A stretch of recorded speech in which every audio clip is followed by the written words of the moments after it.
In this tutorial, we'll go over how to pull out data for fish that traveled from Bonneville upstream to Lower Granite as adults. This is specifically going to address questions for two groups, but could also include information that's helpful to everybody, really. So again, we're already in Patagus. We're going to go into this interrogation summary, not detail. And we're going to pull over some information that we want.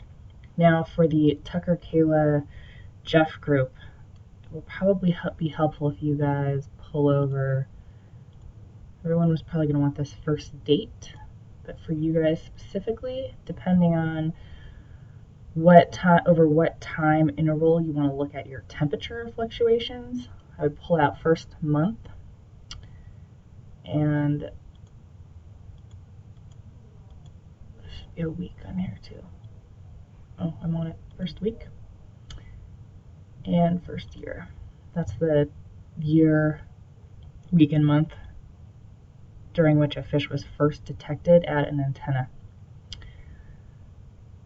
All right, let's also, you just want to make sure that you have site here, tag, of course, species, and run.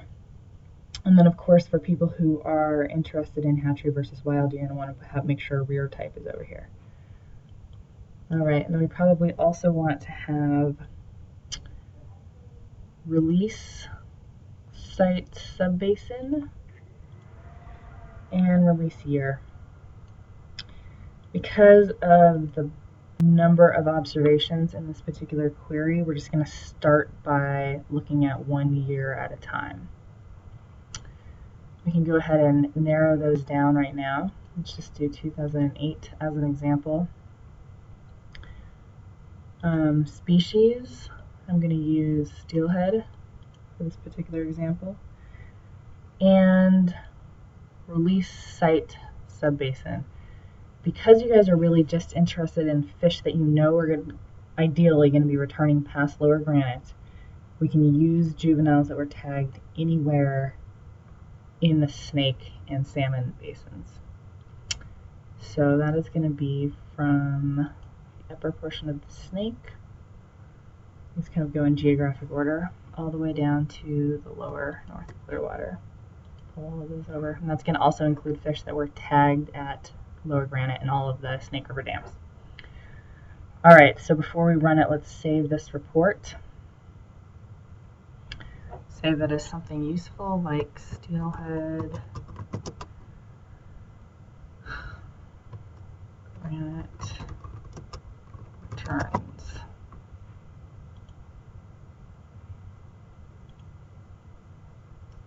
And then go back to the report. Okay, now that that's saved, make sure that you've filtered down your data here, otherwise it won't be able to run. It'll be too much information. Click run, and then this will take a moment. Okay, so what popped back are a list of 257,000 observations. Now we're really just interested in fish that made it all the way back to Granite. Otherwise you're not going to be able to estimate that travel time. So let's go ahead and filter this list down to fish that were observed at Granite as adults, which I think is this.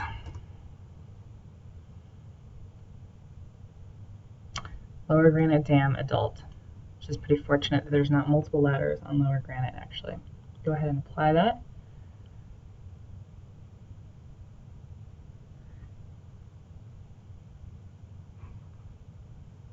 And you've narrowed that down to 7,800 fish that were tagged as juveniles in the Snake River, Snake and Salmon basins and made it back to Lower Granite Dam. Okay, now that we have this list here, you can see that you could determine between hatchery and wild. Here's wild fish here, hatchery, summer steelhead. You can see where these fish were tagged, the date at which they were tagged, and what is this one here? release site subbasin, and all for the year 2008. This is the date at which they were detected at Lower Granite. Okay, now that we've extracted that information, what we're going to do is we're going to export this into an Excel spreadsheet.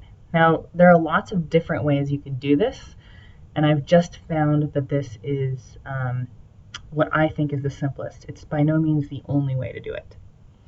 Okay, let's go ahead and export to Excel.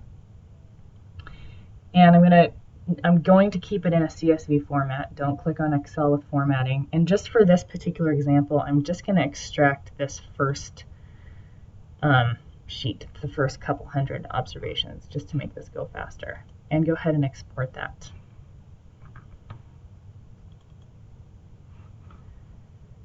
And what you get back is an Excel spreadsheet in a CSV format with all of that information in it. Okay, you can see that I've now exported all this information into a CSV file. That's a comma-separated file. And what I would suggest is before you start manipulating this, I would save this somewhere just in case we make a mistake in the next part here. I'm not going to bother with that because it's not my data. Okay, so what I want next is simply a list, a comma-separated value file of just these tag codes, just the individual fish that were observed at Lower Granite. I'm going to delete everything else in this file, after saving it, of course. Okay, so this is just now my tag code file. I'm going to make sure I save that somewhere. Just save it here. Make sure that this is a CSV and not an Excel workbook. It's a comma delimited file. If you're on a Mac, you're probably going to be using this.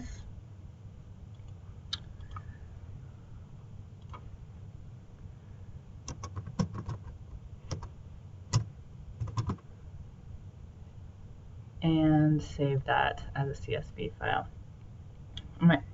Excel is always going to tell you that some information could be lost as a CSV, and CSVs only support single tabs. Okay, now that we've done that, we can go back to Patagus. What we're going to do here is we're going to go, now that we've extracted this information, we're actually going to go create another query. So I'm going back to my opening page. I'm going to go back to Query Builder 2, back to Interrogation Summary, and I'm going to build a very similar query with that same set of information. Okay, now what I'm going to do is, instead of narrowing down my query by any of these particular attributes, I'm going to go ahead and actually load that tag code list from a text file. So I'm going to click on this pit tag code, keep it in code form, say I want all of the pit tag codes that are in a particular file. I'm going to go ahead and choose my file and import it. And now all of your tag codes are listed in here, your pit tag codes. Go ahead and click OK. Now what you're doing is you're running the query based only on those fish that were observed at Lower Granite. You could save this and then run it. And I get a total number of observations of 610. So remember, I just queried off of the first 220 fish or whatever that were in that file, not the entire 6,000 or whatever, however many there were, just to make this happen faster. So you can see that there, for example, this fish was detected multiple times at Lower Granite. This fish was detected at Granite and Ice Harbor. This fish was detected again at Granite and Ice Harbor. So these are all of the adult observations of these fish that were detected as adults at Lower Granite. And we want to narrow that down to fish that were detected at Bonneville or Lower Granite, because those are the travel times that you're interested in. So remember, these two Bonneville detection sites are for juveniles, so we're going to go BO1, 2, 3, 4. Those are adults, and then down to Granite adult. And that should be all I need. I can go ahead and apply that. My number is going to go from 610 down to 356 individuals. So now these should just be fish that were detected either at Lower Granite or at Bonneville.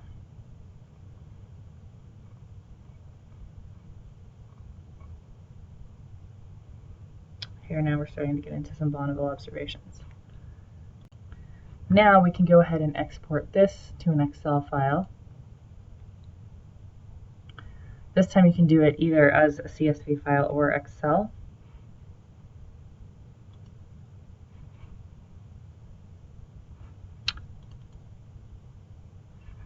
And voila, here's your data. Okay, now the quick and dirty way to deal with this data is remember that we only want fish that were detected at both Lower Granite and at Bonneville, so we can calculate the travel times between them. To get a better sense of those, we can highlight this entire area of data. We can go to Data, Sort, and we can sort on tag code. You can see that there's a lot of fish here that were detected at Lower Granite but were not detected at Bonneville. And to see how many of those are, we can highlight the tag code column and then we can go up back to Home, Conditional Formatting, highlight cells, highlight duplicate values. This first bunch of fish were not detected at Bonneville. Once you get down in here, you can see that all of these fish were detected at Bonneville and at Lower Granite. These fish were as well, and these are the fish that we're interested in. We can get rid of the rest. And you can see what's happening here is that a lot of these fish were released in summer and fall of 2008, and then went through the adult fish ladder. So these are juveniles that swam through the adult fish ladder. So we're just going to get rid of them. So we can do that by highlighting this entire area of data. We can go to Sort, and now we're going to go, instead of sorting on values, we're going to sort on cell color. And then that should give us all of the whites together and all of the pinks together. Remember, the pinks are all the duplicate values, and so we can just go ahead and delete everything that's not a duplicate.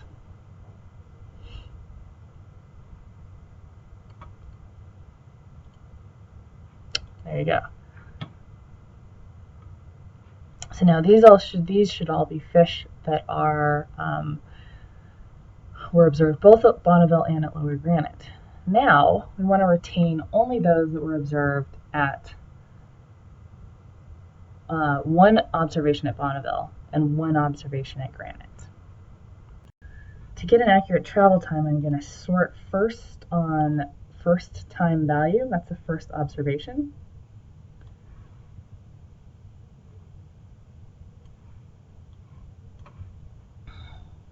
Data sort, and let's see, we can add a level here. We're going to sort on site name and then on first time value.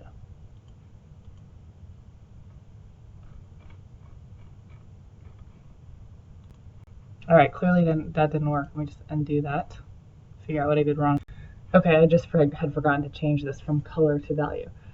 So what I've done is I've sorted by first on tag code and then on site name to get all the Bonnevilles next to one another. But that's not actually what I wanted to do. Let's move this down a level to the bottom. Okay, that is what I wanted. So now what we can do is we know that all of these fish above here were observed at Bonneville. I'm going to take all of the Lower Granite fish and just go ahead and copy them and paste them into another sheet here for now.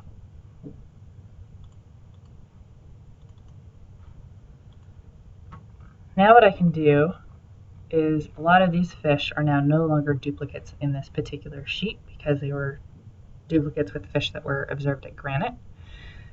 However, you can see that these still are. So these are fish that were observed both at numerous antennas in Bonneville. To get rid of these duplicates, I can go up here to the Data tab, click a single cell on my spreadsheet, and just go up here and say Remove Duplicates. Again, before you do this, you should make sure that you've copied and pasted this data somewhere else, just in case you screw up here. And remember, I'm sort of doing this in a quick and dirty way. One of the complications for doing this is that if I just remove the duplicates without being very careful to look at them, there could be fish that spent, several weeks at Bonneville and were detected numerous times at Bonneville. And if you're interested in travel time, by doing this, I might be getting rid of some of that data. But I'm going to do that right now, quick and dirty way. So I'm just going to remove duplicate values based on tag code.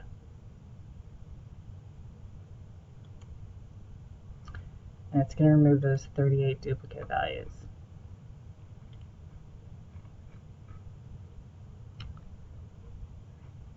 Now what I can do is go back to the fish that were observed at Lower Granite.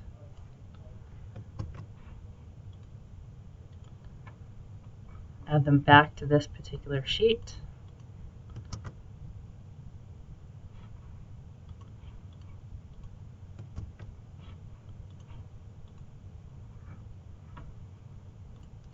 I've just copied and pasted them.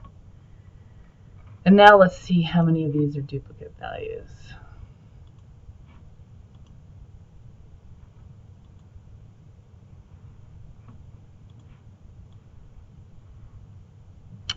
Now all of them are.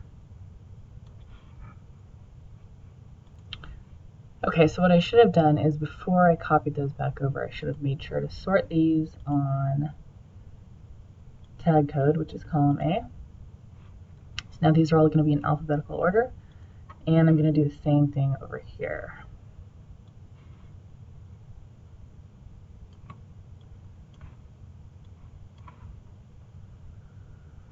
Data sort on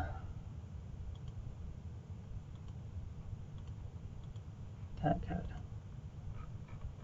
Okay, and so these should also be in alphabetical order. So when I bring these over from this sheet, so this is Granite,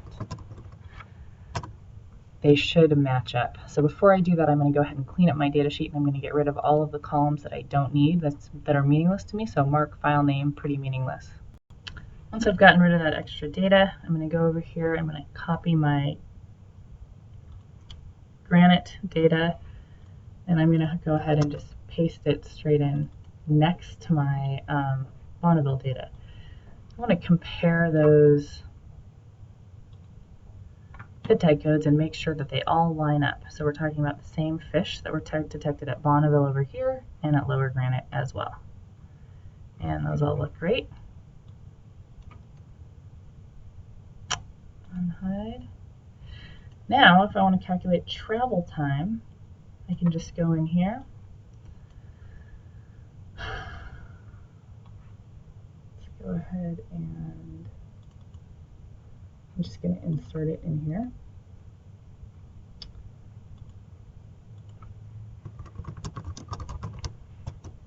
And I'm going to type in a formula that is this date at Bonneville minus the date that the fish was detected at, Lower Granite here, Q2, minus the date at Bonneville.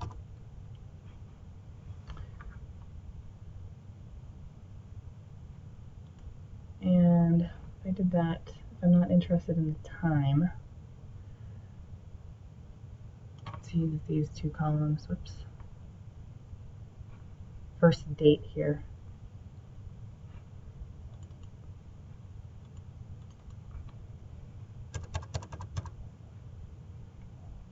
This date minus this date. And I can go ahead and convert that format cells to a number.